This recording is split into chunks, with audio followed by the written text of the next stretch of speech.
दोस्तों, आज पर्चा दाखिला का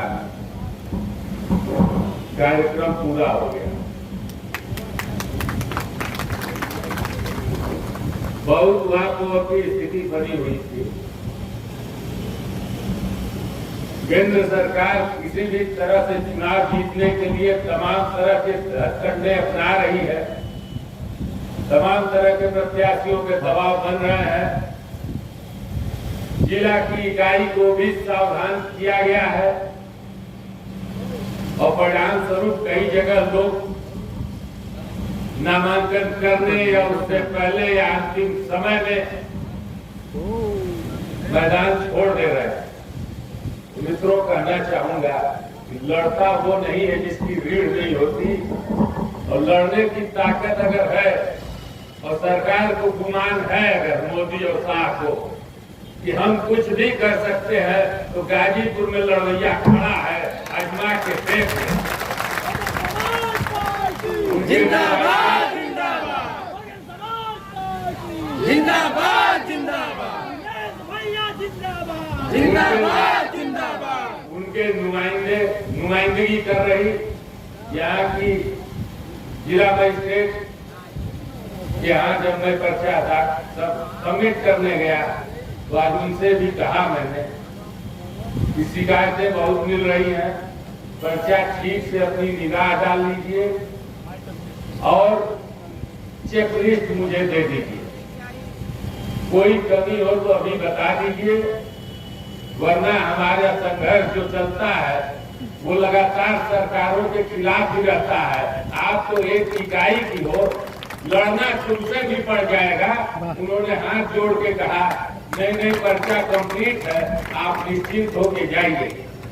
तो वो आपकी ताकत, आपकी उपस्थिति, आपका जो संगठन है, इसका ये दबाव है। सरकारें ही नहीं, पूरा सिस्टम दबाव महसूस कर रहा है और ये महसूस कर रहा है कि गाजीपुर जिले में बहन जी ने जिसको आशीर्वाद दिया है वो प्रत्याशी बड़ा मजबूत है और वहाँ का संगठन भी बड़ा मजबूत है और चुनाव जीत की तरफ अग्रसर हो रहा है।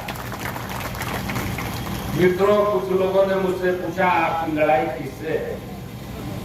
मैंने साफ कर दिया लोगों से कि जिले की जनता जिसके साथ खड़ी हो उसी से पूछ लो कि लड़ कौन रहा है। दोनों प्रत्याशी आपस में लड़ रहे हैं जमानत बचाने के लिए और दूसरे तीसरे स्थान पर आने के लिए। जिले की जनता एक तरफ खड़ी है, उसको उसका ये मानना है कि उन दोनों माफियाओं से लड़ने में गजानन भी हम लोगों की रक्षा करेंगे और हाथी चुनाव के नजर को अपना समर्थन और बटन दबा करके एक तरफा लड़ाई का रूप मोड़ दिया है। अब लड़ाई यहाँ नहीं रह गई। चुनाव शुरू होने के पहले कुछ और स्थिति रही होगी। 2 साल से डींगा मुट्ठी चल रही थी। जितने दल थे देश में दोनों दूरी बना रहे थे।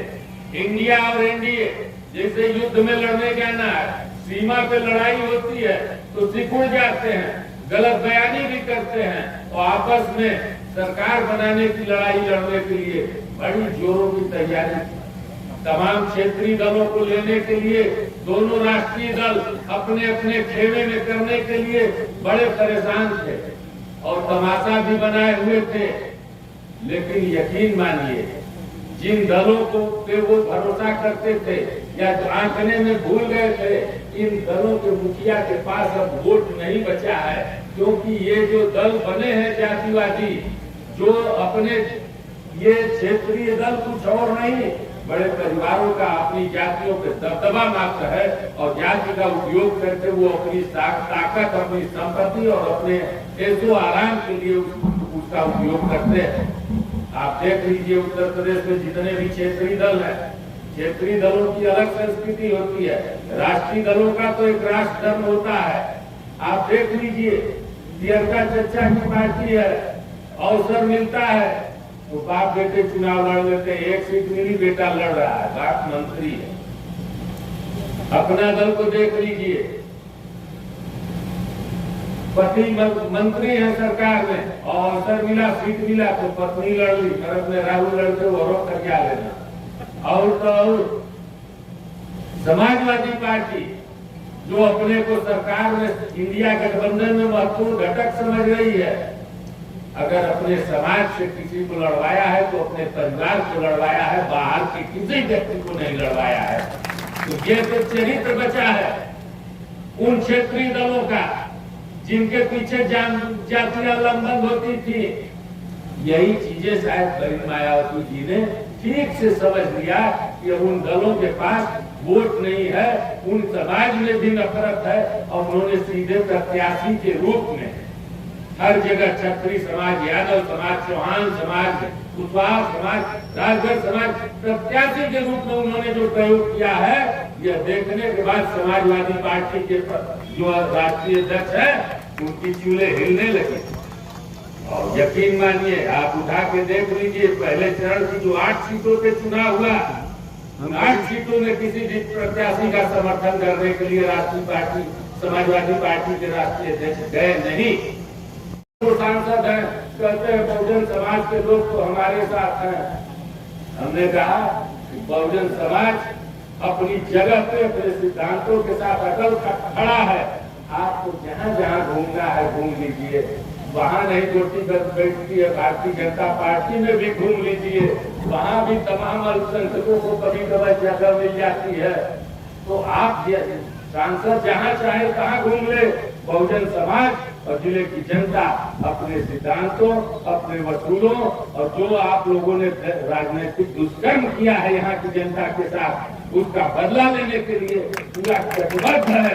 और आने वाले दिनों में आपको इसका एहसास हो जाएगा। इन्हीं चंद बातों के साथ अपने तमाम कार्यकर्ताओं, और एक चीज जरूर मैं कहूंगा कि बहुजन समाज पार्टी के ये जो कार्यकर्ता है, ये जो आंदोलन, ये जो संगठन है, यकीन मानिए जब मैं यहाँ आया, पहले मैं आंदोलनों में रहता था, जन राजनीति में मेरा पदार्पण अभी हुआ, चुनाव लड़ने को लेकर हुआ। इसके पहले मैं लड़ता रहा 3 दशक तक, लेकिन गाजीपुर की आम जनता से और बहुजन संगठन से ये हमारी नजर नहीं थी। लेकिन जब इनके बीच में आया, इनके संगठन को देखा, 10-10 मीटिंग इनके संगठन के साथ में कर चुका हूँ, 15-16 जनसभाएं हो चुकी हैं। इतना अंदाजा लग गया है ये जो बहुजन समाज पार्टी का संगठन है, दुनिया में इतना मजबूत, इतना स्वावलंबी, इतना आत्मसम्मान से भरा और इतना अनुशासित संगठन दुनिया में किसी के पास नहीं है। संगठन लोग मिसाल से देते हैं कि कभी दुनिया की सबसे बड़ी पार्टी कही जाने वाली आज खोजे कार्यकर्ता नहीं मिल रहे हैं गाजीपुर में, तो ये वाल स्ट्रीट और दलाल स्ट्रीट की तरह कागज पे अमीर बनाती है और गिराती है। जैसे अदानी हिंडनबर्ग की रिपोर्ट के बाद जमीन पे आ गए थे, दूसरे से 100वें नंबर पे चले गए और फिर शंख बजाया भाजपा वालों ने, तो फिर अपनी ऊंचाई धीरे धीरे पाने लगे। तो ये कागज पे अमीर गरीब नहीं बनते हैं। जिन लोग कागज पे जो लोग हिसाब मांगते और रखते हैं, वो कागज की तरह ढह जाते हैं, रेत के टीले की तरह ढह जाते हैं। जो ये हमारा संगठन है, जो समाज है और जो हमारे अनुशासित कार्यकर्ता हैं, मैं उनको एक नहीं 100 बार प्रणाम करता हूँ। मैं उन्हें तहे दिल से धन्यवाद देता हूँ। आह्वान करता हूँ कि इस लड़ाई में कहीं कोई तुम्हारे सामने खड़ा नहीं है। आओ निकलो घरों से और जंग जीत लो। जय भीम, जय भारत। हम तुम्हारे साथ हैं, बहुत बहुत हम आपके साथ हैं।